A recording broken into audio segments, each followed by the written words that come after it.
Hey, this is John Harcher, and welcome to the video podcast of Valleys of Numenor.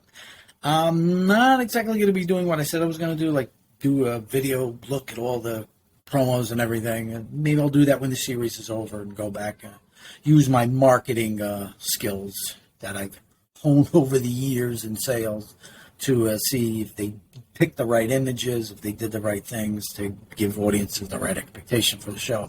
But I did want to do a quick thing just to show you very quickly the resources we'll be using for this show, because there's so many names going back and forth, flying here and there.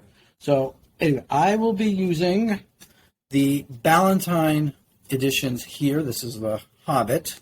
I picked this up in 1983 along with the rest of them. So this was the first one, and obviously, as we've mentioned, Tolkien did not start out making this connected to the whole Middle-earth mythology he was coming up with, but because he was told we need a sequel, he went back and started pulling the stuff in and ended up starting first with this one, Fellowship of the Ring. And just to show you, in here, I mean, this is how crazy. He wrote a prologue and a foreword, you know. So, and the notes on the things. I mean, he was really crazy with this. So, actually, this, concerning hobbits, this was actually, they used this to come up with the Harfoots in the show, strictly from that, since this is one of the things that they can use. So they're like, let's pick through every piece we can to make a show. So then, next up was the Two Towers, which the only way this will be connected is just if it happens to mention anything. Like, I think the Silmarils get a mention in here. I think Numenor gets one mention. But the big one is Return of the King. And not just Return of the King, but I'm doing this without my glasses, so it's a little hard. But anyway, the appendices. Who would ever think that people would go wild over the appendices? So, as I mentioned in the first episode, they have part B is called the Tales of Years. Notice the first age is just this little thing here. Actually, up here with the Silmarillion. The second age is here,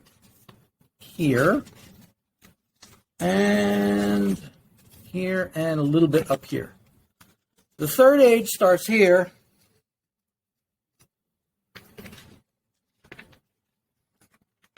and takes up this much. So Tolkien pretty much had those stories set down. So these, and along with the Hobbit, this is all the guys can use. Let me get these right. Let me get this set up. These are the only things I can use for the show. What they would have loved to have is this, the Silmarillion, because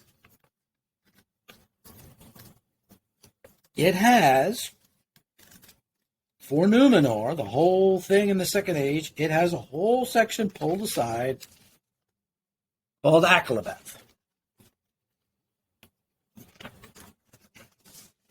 They would have worked with this. This is about 35 pages. Then the next section is also of the Rings of Power. That's where I got the title of the show. And the Third Age. I mentioned, I think they will be going into the Third Age, at least for Isildur's passing and the losing of the ring at that point. So, now unfortunately, they won't be able to use this. Unfinished Tales. But I have a feeling they're going to try to sneak it in, because there's one thing that Christopher put in, see part 2, the Second Age, a description of the Isle of Numenor. That would help. So, anyway, this is also, I'm going through the Third Age, and that was just my mother-in-law there. And he's got notes on both men and There's remember I mentioned the Astari. This is where the Blue Wizards get named. Now, as I mentioned in the story, this is one of the Del Rey editions of the History of Middle Earth. For some reason, they didn't do all 12. They did 5 of them. And then when they got to the History of the Lord of the Rings, they worked out a separate box, but they didn't do it in paperback like this. It was really annoying, unfortunately.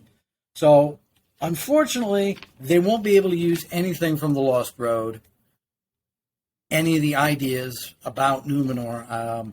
I believe Elendil shows up in there, but his son is actually a different name in there. It's not Isildur yet, so probably help save them some time.